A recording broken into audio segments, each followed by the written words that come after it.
कैसे हो आप सभी लोग।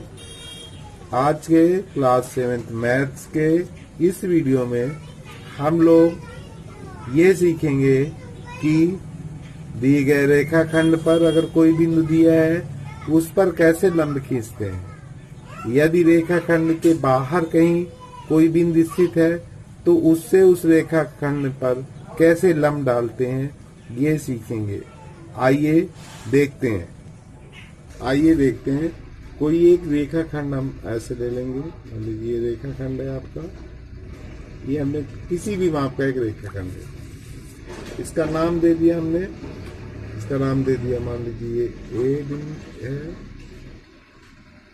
और ये बी बिंदु। अब इस पर कोई बिंदु, मान लीजिए रेखाखंड पर ही कोई बिंदु हमने पी मान लिया। मान लीजिए ये बिंदु हमने पी ले लिया। इस पर आपको लंब डालना है, ठीक है ना। तो अब इसके लिए क्या करते हैं, जिस बिंदु पर हमें लंब डालना है वहां प्रकार की नोक रखेंगे, अर्थात उसको केंद्र मानेंगे और हम ऐसा चाप लगाएंगे कि ये जो है, जो दिए गए रेखाखंड को है 2 बार काटे, अर्थात इस तरह की ये 2 बिंदुओं पर काटे। अब इसका भी नाम अगर लिखना चाहे तो हम लिख सकते हैं यम, ये लिख दिया हमने। अब हमें कुछ भी नहीं करना है। ये mn की जो दूरी है, mn की जो दूरी है, ये इस मतलब ये पूरी दूरी है, इससे आधे से अधिक दूरी लेकर, जैसे हम अर्धक करने में बताए थे, आधे से अधिक दूरी लेकर एक चाप यम को केंद्र मान के लगा देंगे और दूसरा यम को केंद्र मानकर ये हमने चाप लगा दिया। ये चाप जहां पर काटते हैं उस बिंदु को हम, मान लीजिए यहाँ पर ये काट रहे हैं तो यहाँ पर हम तो डार्क कर लेंगे और इस बिंदु को मिलाती हुई ये हम इनको मिलाते हुए आगे बढ़ा देंगे। ये इसको इस बिंदु को मिलाती हुई रेखा हमने ये मिलाते हुए आगे बढ़ा दिया। मान लीजिए हम इसका भी नाम दे देते हैं। मान लीजिए हमने इसको पी क्यू डाल दिया, ये रेखाखंड हो गया पी क्यू भी। तो ये जो है दिए गए रेखा पर लंब होगा, यानी कि जो आपका क्यू पी है या पी क्यू है वो रेखाखंड ए बी पर लंब होगा, 90 अंश का कोण बनाएगा। आइए इसे मापते हैं। ये देखिए ये पूरा 90 अंश का कोण बन रहा है। अतः हम दिए जो रेखाखंड था उस पर जो दिया गया बिंदु था उस बिंदु पर हमें अगर लंब खींचना है तो इस प्रकार खींचते हैं। अब आइए, जब रेखाखंड के बाहर बिंदु दिया गया हो तो कैसे लंब खींचते हैं। ये मान लीजिए ये हमने एक रेखाखंड खींच दिया, इसका नाम हमने लिख दिया पी क्यू और इस पर कोई बिंदु इसके बाहर, मान लीजिए यहाँ पर कोई बाहर ये बिंदु है, ये मान लीजिए यस बिंदु। अब इस पर जो दिया गया रेखाखंड पी क्यू है उस पर लंब डालना है। तो हम क्या करेंगे, जो बिंदु दिया है, ये बिंदु आपका यस दिया है, इसको जो है इस प्रकार, अब इसकी त्रिज्या इस प्रकार लेते हैं कि नीचे लाने पर ये रेखाखंड जो दिया गया रेखाखंड उसको 2 बार काटे। देखिए ये इस तरह ये हमने ये काट दिया और इसका भी नाम दे देंगे। मान लीजिए इसका नाम हमने दे दिया यम दे दिया और इस बिंदु को हमने यन से प्रदर्शित कर दिया। अब हम क्या करते हैं, अब ठीक वही काम करेंगे।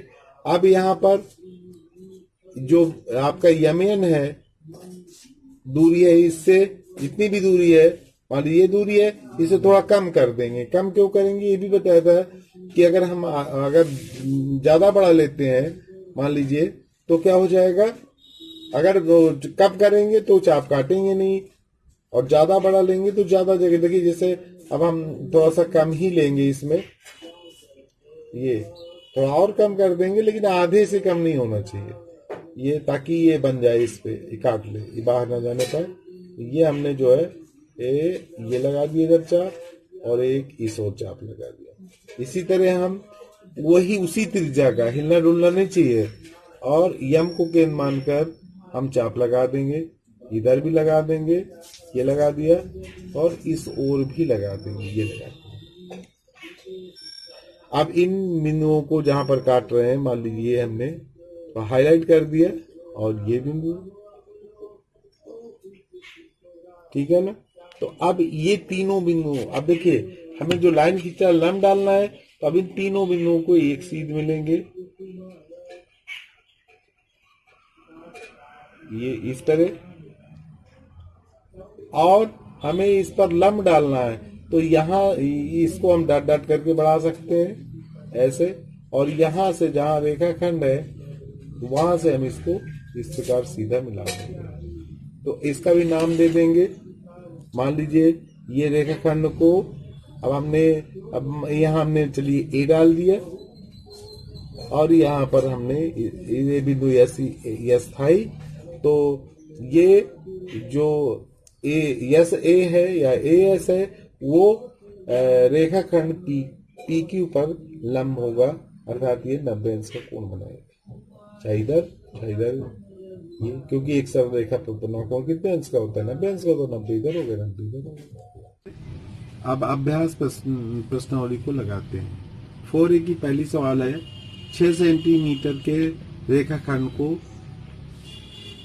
पटरी और प्रकार की सहायता से दो बराबर भागों में विभाजित कीजिए। तो ये मैं पहली सवाल आपको पहले ही बता चुका हूँ।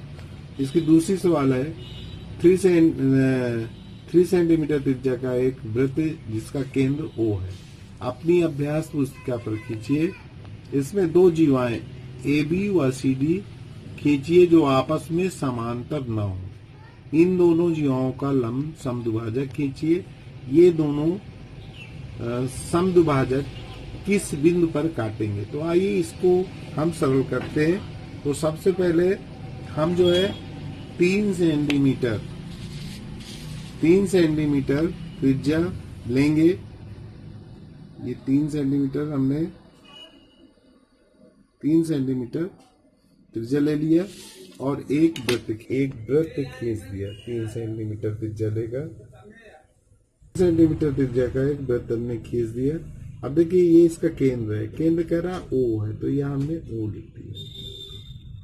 अब इसमें दो जीवाएं लेना है, और जो समांतर न हो। एक शर्त इसने रखा है कि वो समांतर, तो मैंने आपको बताया था नहीं मालूम है तो अब जान लीजिए कि जैसे ये कोई वृत्त है, मान लीजिए वृत्त है, तो ये एक जीवा हो गई, ये भी जीवा कहलाएगी, ये भी जीवा कहलाएगी, और जो केंद्र से होके जाएगी वो उस जीवा को व्यास कहते हैं, सबसे बड़ी जीवा होती है।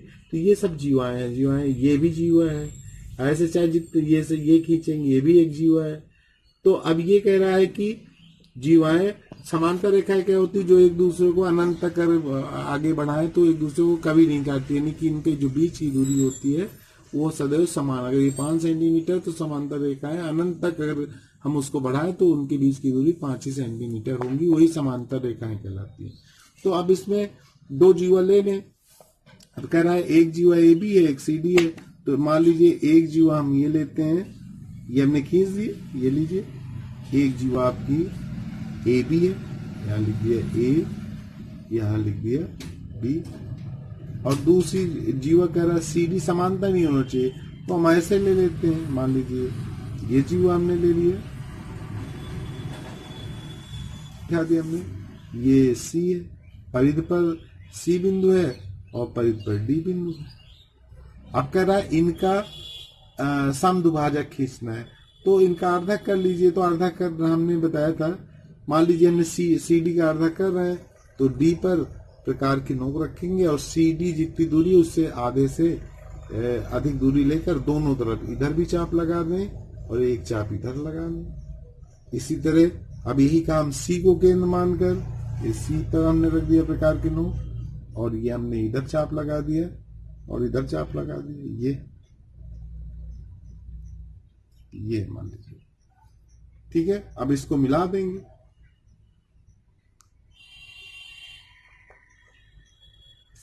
ये मिला देंगे,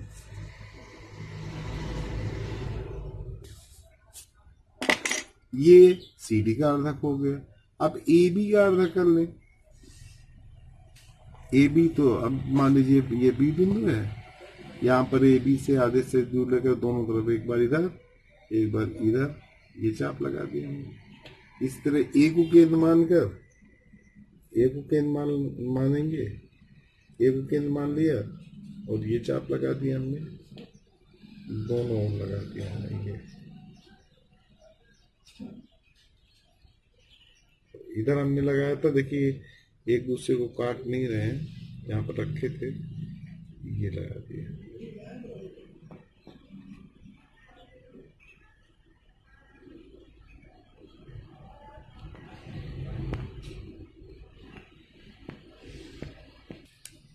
ये हमने जैसे अर्धा खींचते उस तरह खींच लिया। अब इसको मिला देंगे तो देखो ये बिंदु है और एक बिंदु ये यहाँ पर काट रहा है, ये चाप है ये चाप है, ये बिंदु है।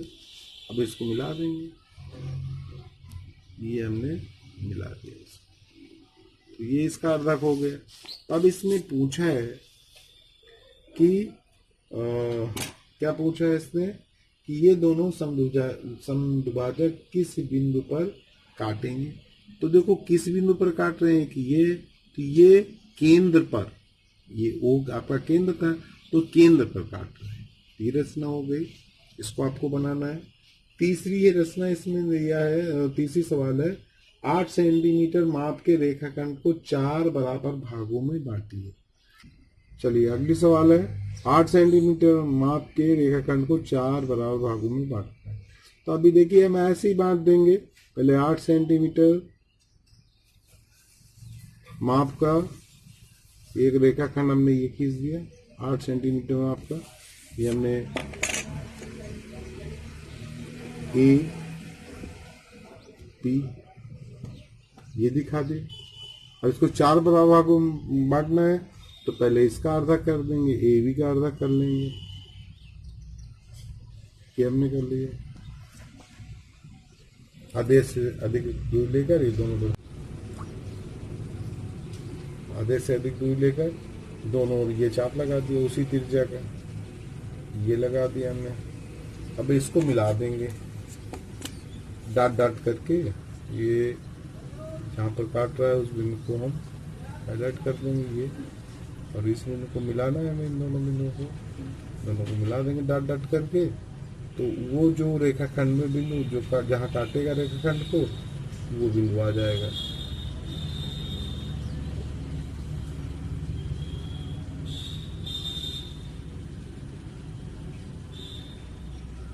तो इस बिंदु को हमने मान लीजिए क्या नाम दे दिया, सी दे दिए, 2 बराबर भाग हो गया। अब AC का अर्धा कर लेंगे और BC का अर्धा कर लेंगे। तो यहाँ पर ये आपका बिंदु ये बिंदु है और ये AC ये A बिंदु है, इससे थोड़ा कम कर दें दूरी और ये इधर चाप लगा दें, इधर चाप लगा दें। इस तरह ये काट दिया हमने और ये चाप लगा दिया, तो इसको मिला देंगे।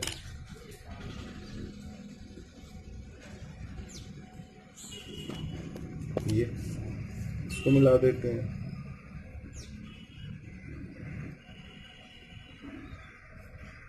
ये हमने डाट डाट करके मिला दिया।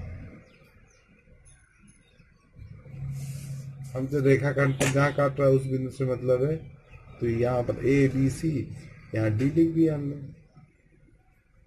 आप चाहो क्रम से लिख सकती हो। अब BC का आधा कर लो, आप BC का आधा कर लिया, ये बिंदु E आ गया, तो ये 4 भाग हो गए। एक भाग हो गया AD और एक CD और ये CE और ये BE, तो ये 4 समान भाग हो गए। ये रेखाखंड AB था, उसके 4 समान भाग AD BC CE EB हो गए। यानी AD बराबर CD बराबर CE बराबर BE लिख दो, चाहे EB लिख दो। ये इस तरह दिए गए रेखाखंड के 4 समान भाग हम कर सकते हैं। राधे राधे बच्चों।